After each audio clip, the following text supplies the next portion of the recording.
Hi, and welcome to another video by Get It Done Home Repairs. Today we're going to talk about how to winterize an outside hose bib. Alright, there's a very easy procedure. It takes just a few minutes and it can avoid a big problem down the road for you. The problem is, come the winter time, it's extremely cold outside, and if you have a hose connection such as this one right here that goes outside, this part of the connection here is going to stay warm because obviously it's inside the house. But the outside part is going to get very cold, and you always run that possibility of something freezing up on the outside and splitting this pipe. One thing you do not want to do is you don't want this pipe here to split inside the wall, because the time you're going to find out about it is in the spring when you turn the water back on. You'll turn this valve on over here and you'll have water gushing out all over inside your house, and you don't want that. You're just going to cause yourself a big headache. So you take a few minutes and you get it prepared for the winter, and you're not going to have a problem. All right, first thing you're going to do is you're going to locate where your outside hose connection comes into the house, and we have this one here underneath the sink here. So what we do is we come up over here and we take this valve and we turn this valve to the off position.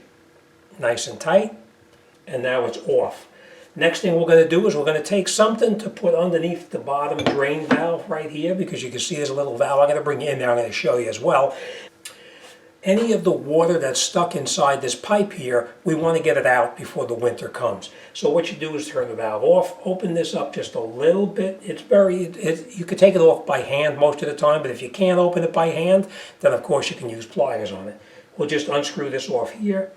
We're going to take this little cap right here, and we're going to put this off to the side. So we have something underneath here to catch any kind of water that may drip out, and we're going to go outside now and we're going to open it up outside. Now let me bring you in and I'm going to show you what it looks like inside here. Okay, so this is what it looks like right here, and you have that little piece right there that we took this cap off.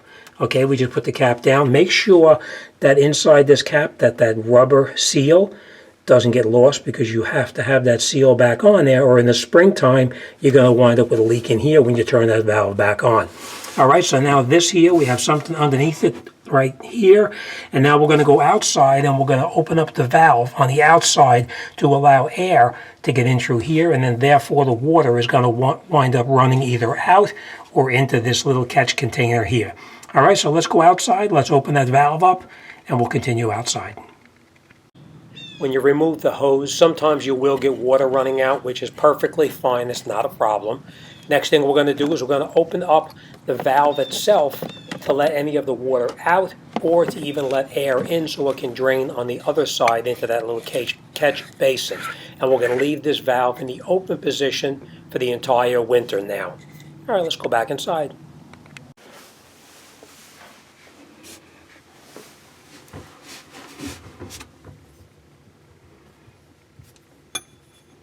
Okay, so we don't have much water that dripped out of here, but we are going to leave this open just a little bit so that we make sure all of the water that's in this pipe here drains out. Now, once you finish draining out right here, you'll see that there's nothing coming out anymore. And then you can put your cap back on just like this, and you're going to screw it on just by hand. You don't need pliers or anything. Nice and tight like that.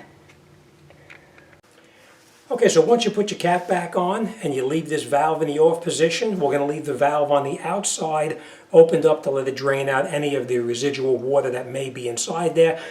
Again, on the outside, you want to leave that valve in the open position, and inside, of course, in the closed position. On the inside, and you know in the springtime when you turn it back on, you're going to be in good shape. Now, this particular one is a very short run. It's only about this long. It's about, I think it was 18 inches if I'm not mistaken. The freeze-proof fitting that I put on for the hose bib on the outside.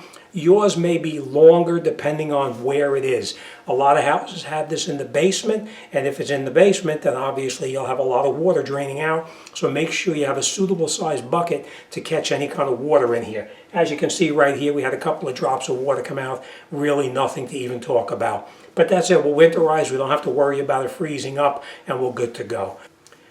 All right, I hope this helps out somebody, and it keeps anybody's hose bib from freezing up and cracking over the winter time. All right, don't forget, subscribe and hit that little bell to be notified whenever I upload new videos. All right, as always, thanks for watching, and I'll see you on the next one.